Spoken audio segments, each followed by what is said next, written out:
All that trouble just to be labeled as mentally ill in 3rd grade by a head of a guidance counselor. That whole story is for his own video for another time. And today is that other time, y'all! Also, I lied. It was in the 4th or 5th grade. I had to fact check with my mom and she also doesn't remember, so we'll just go with the 5th grade. Before we get to the video, I want to talk about Opera. Opera is made to take your browsing experience to a whole different level. It's smooth, neat, and it helped me a lot with staying focused with working on my videos, especially with all the features they have to offer. I'm not a very organized person, as I am guilty of having over 20 tabs opened, but that's where the handy tab island comes in. Think of them like little folders you can create yourself. For example, I'm planning a trip to Japan, and keeping my Klook tabs in one group and the Airbnb tabs in the other makes things way more organized and clean. And I can just quickly collapse or expand my tabs whenever I need. You can also use the built-in AI tool Aria to help you be productive in your work or just general questions in just a few seconds. Just press Ctrl or Command and / to access the command line and use it however you want. And hey, why not look good while you're at it? Opera's themes let you customize your browser with tons of styles, colors, and even animated backgrounds. Play around with the sliders with whatever theme you choose in the gallery to fit your vibe. I like keeping mine on Aurora because it makes me feel cool and mysterious. While working on scripts, I'd love to have a video playing on the side, and with the video pop-out feature, I can detach a video from the browser and place it anywhere, even outside of the browser. It saves me from not only neck pain, but it keeps me locked in. Opera offers many more features you can discover by downloading it today. Just click the link in the description. Trust me, you're gonna wonder why you didn't switch sooner. Alright, now back to the video. So when I got to the 5th grade, I'd like to say I was fluent in English. The only thing I struggled with was spelling and reading, but not to an extreme level. Sure, I was a bit behind in the rest of the class, but nothing a little studying can't fix. I had a small group of friends I got to hang out with during lunch and after school, and for the most part, I was doing well in my classes. I didn't mention this, but I already had a guidance counselor from the 1st grade helping me improve with my educational skills, and it was great. She told me I was making amazing progress on my speech and writing, and complimented me for doing so even with the troubles at home and the minor trouble at school. But a few months into the 5th grade, I was switched to another guidance counselor, which was this guy. I drew him skinny here, but in reality, he was an obese, greasy, pig-looking bastard. So when he first pulled me out of class to introduce himself, it was normal. He didn't seem malicious, and to be honest, he was the friendliest pig I've ever met. I was a bit sad that I got changed to a new counselor because I grew a really close bond with her, especially since she was like one of the few adults that really cared for me at all in that school. But because he was nice, I didn't get too bummed out about it.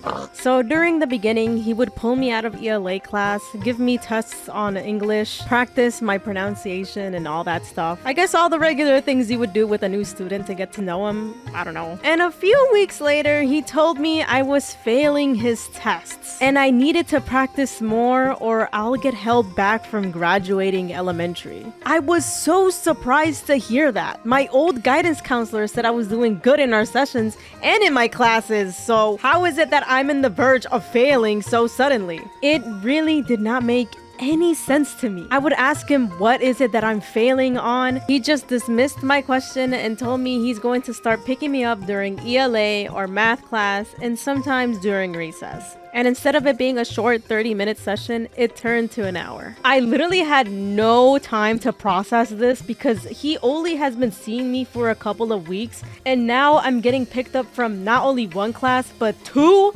and recess? My mom didn't know any of this was happening, let alone the switch from my old guidance counselor to this pig, until way later. I didn't tell her about the bombshell I was told because I was afraid of letting her down. So I thought I'll just do better next time. I had my mind set to get a passing score in my report card or at least before the next parent-teachers conference. So time skip a couple of months, I think this is where my math skills started to just plummet. Not to say I was any good at math, but instead of steadily understanding it, I found myself lost and confused most of the time when I wasn't picked up from that pig. My teacher also noticed, but instead of taking some extra time to make sure I was following along, she just told me the same exact thing. You're not going to pass 5th grade if you keep going at a pace like this. Great! Now I got two people telling me the same thing.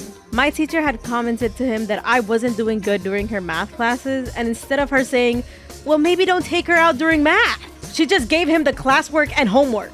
Could you guess what he did? If you said throwing multiplication pamphlets in the other classwork, then you are correct. Not only that, but instead of actually helping me or at least teach me, he'd leave me in his office the whole entire time. Door completely locked. This was his way of making sure I had no distractions. And when he comes back, he'd just simply grade them and would ridicule me for not knowing how to do my times tables, how to divide, etc. It seemed like everything I did was wrong to this guy. I couldn't really learn math because I never got the proper help to do so. I remember crying and telling him I just don't understand, but he just goes, that isn't my fault. This went on for a good while, and I couldn't improve my grades because every time I come back to class, it's a new lesson while I'm still stuck on the last two. I needed actual guidance, but I didn't get that from either him or my teacher. And it's baffling that the two adults that are being paid to help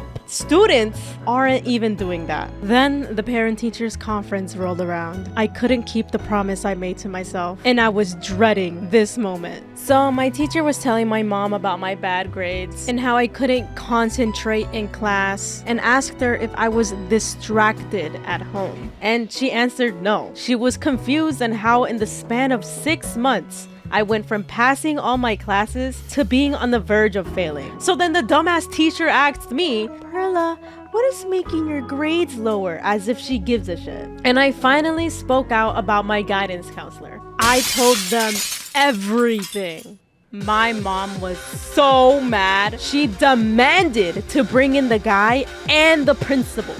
Don't play with her. My mom is not to be dealt with. Both the pig and the principal entered the room, and my mom is eating them up about the lack of information she was not told about and was questioning their ways of teaching because she didn't believe that it was my fault for failing my classes. There was a lot of yelling going on, and I don't really remember what happened, but I asked my mom, and she told me that the guy was just laughing at her face and said it's not his fault that I'm mentally ill. By the way, he didn't say mentally ill. He actually called me the R slur, which is wow.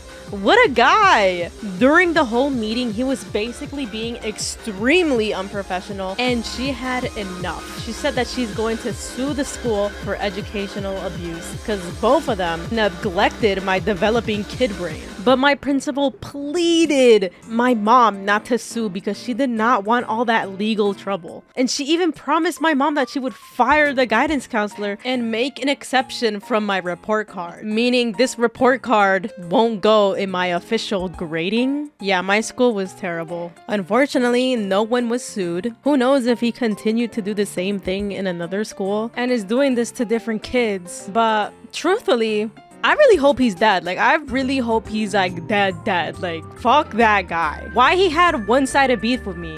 He really hated my guts for no reason. Oh yeah, my mom also mentioned that there was 2 or 3 other kids that was affected by him, and their moms tried to sue the school as well. But because he was fired, they didn't really do it anymore. Or I don't know what the principal promised them, but they should have sued. My mom should have sued. But anyway, you would think I would be a sad kid through all this, and surprisingly, I really wasn't. I'd like to thank my friends for that because we were always doing something together, having fun or making art, and it was so easy to forget about my problems whenever I'm with them. Oh yeah, of course I can't forget about my best friend Alexa. Like, she was always trying to involve herself in my life. Like, okay girl, you low-key helping me too. And in the end, I graduated 5th grade, so I guess I had a good ending for my elementary school years.